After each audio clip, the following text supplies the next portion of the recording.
একমাত্র আমারই কি এইরকম ভিডিও এডিট করতে এত আলসেমি লাগে নাকি আপনাদেরও আলসেমি লাগে? একটু কমেন্ট করে জানাবেন তো।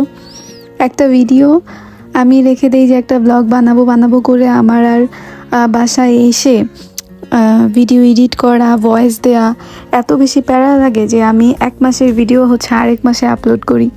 তো বরাবরের মতো আমি আবারও চলে আসছি আরও একটি ব্রাইডাল মেহেন্দি ব্লগ নিয়ে। এই ব্লগটাও ছিল গত মাসের, মানে জানুয়ারিতে। আমার অনেকগুলো ভিডিও জমে আছে, আমি সময়ের অভাবে বা অলসতার জন্যই আর কি আমি এডিট করতে পারছি না। আসসালামু আলাইকুম everyone, this is me Nusrat from my page Mehendi by Nusrat. একদম সাডেনলি আমার এই বুকিংটা কনফার্ম হয়। 23 তারিখ মেবি কাজ ছিল, না সরি 21 তারিখ মেবি কাজ ছিল। আমার 19 তারিখ বুকিংটা কনফার্ম হয়। আমার লিস্টেরই এক আপুর ভাবির ইভেন্ট ছিল এটা। তো আপু চাচ্ছিল যে আমি যাই। তো আপুরা 4 জন আর্টিস্ট চাচ্ছিল, নন ব্রাইডালের জন্য 2 জন আর ব্রাইডালের জন্য 2 জন।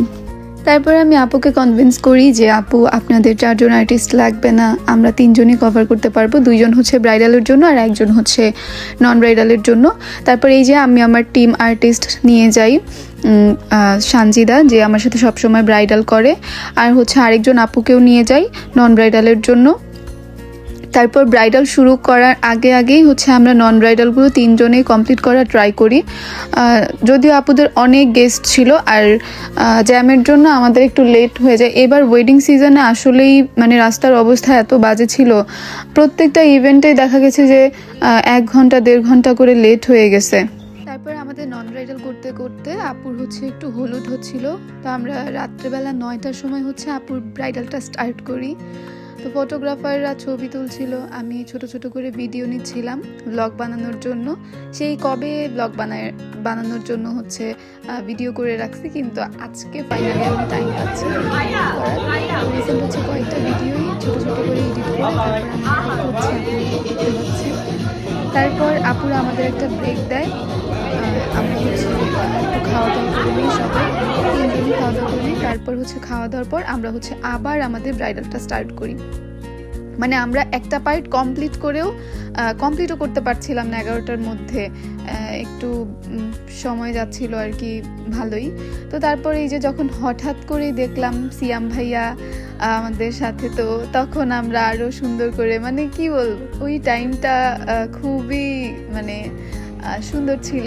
হঠাৎ করে দেখি সিয়াম ভাই আর অবন্তী আপু। তো তারপরে তাদের সাথে একটু সময় কাটে, তারা চলে গেল। আমরা ব্যাকপার্ট করতে করতে আমাদের রাত 2টা বাজে। তবে ক্লায়েন্ট আপুরা এত বেশি ভালো ছিল, কি বলবো, আসলে অনেক বেশি ভালো ছিল। বিশেষ করে তাজরিন আপু ক্লায়েন্টের ছোট বোন।